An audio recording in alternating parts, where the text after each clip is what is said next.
नमस्कार दोस्तों, मैं अशोक कुमार और आप देख रहे हैं अशोका न्यूज। हम आज आपको मिलाने लाए हैं RJD MLC professor Rambali Singh Chandravanshi ji से। और हम ये जानने आए हैं कि जो बिहार में नगर निगम नगर निकाय चुनाव हो रहा है, जो 18 तारीख को समाप्त हुआ और एक 28 तारीख को होने वाला है। ये चुनाव भी चल रहा है और एक दने अफवाह बन रहा है कि 20 जनवरी को सुप्रीम कोर्ट इसको रद्द कर देगा और जो चुनाव हुआ है, जीत या हार, जो प्रत्याशी जीते हैं उसका रुपया बिना मतलब के खत्म हो जाएगा, ऐसा सूत्रों से पता चला है। तो हम आपको आज मिलवा रहे हैं प्रोफेसर साहब से और जानते हैं कि ये अत्यंत पिछड़ा के नेता हैं। तो हम जानेंगे कि सही में क्या बात है, कहा कि आप अति पिछड़ा आरक्षण पर ये लड़ाई हुआ था और नीतीश सरकार जी फिर से इसको लागू करके और चुनाव कराए हैं। तो सर नमस्कार। सर ये बताइए कि जो अफवाह बाजार में बना हुआ है कि 20 जनवरी को सुप्रीम कोर्ट नगर निकाय चुनाव को निरस्त कर देगा, तो क्या सही है?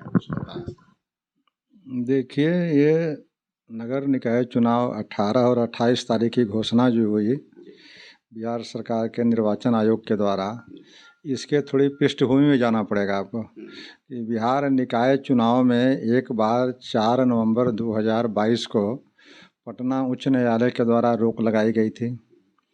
और रोक लगाने के पीछे कारण क्या था कि पॉलिटिकल बैकवर्डनेस का कोई आयोग बना करके सर्वे करने की बात थी, ट्रिपल टेस्ट करने की बात थी।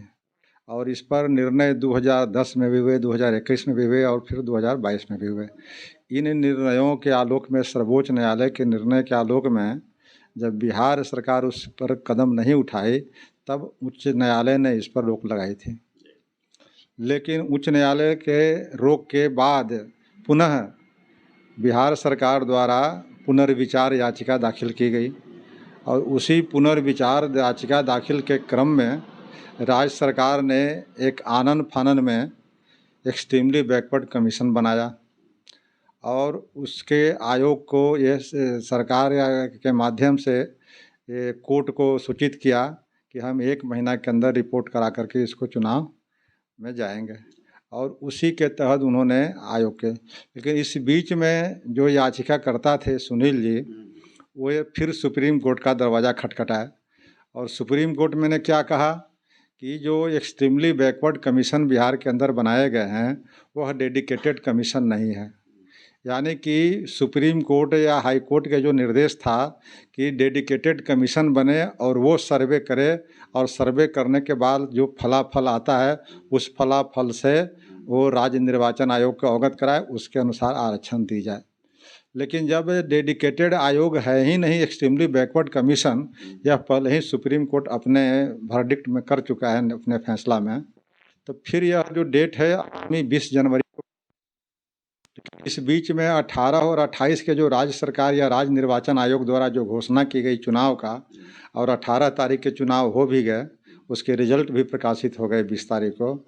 और पुनः अब हम आज 26 तारीख के हैं, दहलीज पर हैं 28 के चुनाव के, और 28 के बाद भी हम संभावना है कि 30 तक इसके भी रिजल्ट प्रकाशित हो जाएंगे। तो अब ये 18 और 28 दोनों जो चुनाव होंगे या जो दोनों चुनाव के परिणाम होंगे, वह चुनाव के परिणाम पर ग्रहण तो लगा हुआ है 20 जनवरी के फैसला पर। 20 जनवरी के सर्वोच्च न्यायालय के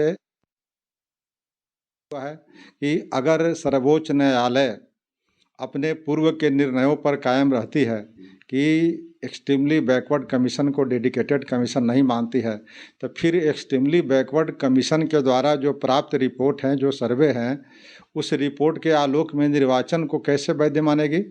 यह प्रश्न चिन्ह आज भी खड़ा है और यह बहुत बड़ा सवाल आज सबके मन में है।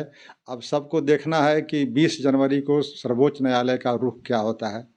अब सर्वोच्च न्यायालय का अगर कोई स्ट्रिक्चर पास करे या जो चुनाव के नतीजे आ गए हैं उस चुनावों को मान ले या फिर से चुनाव कराने की बाध्यता करे या नए कमीशन फिर बनाने की बात करे, तो इस तरह से वगैरह वगैरह बातें की गुंजाइश अभी भी बनी हुई है। इसलिए मैं भविष्यवाणी और कोई भविष्यवक्ता की तरह या नहीं कह सकता कि यही हो जाएगा, यही नहीं होगा, कुछ भी हो सकता है।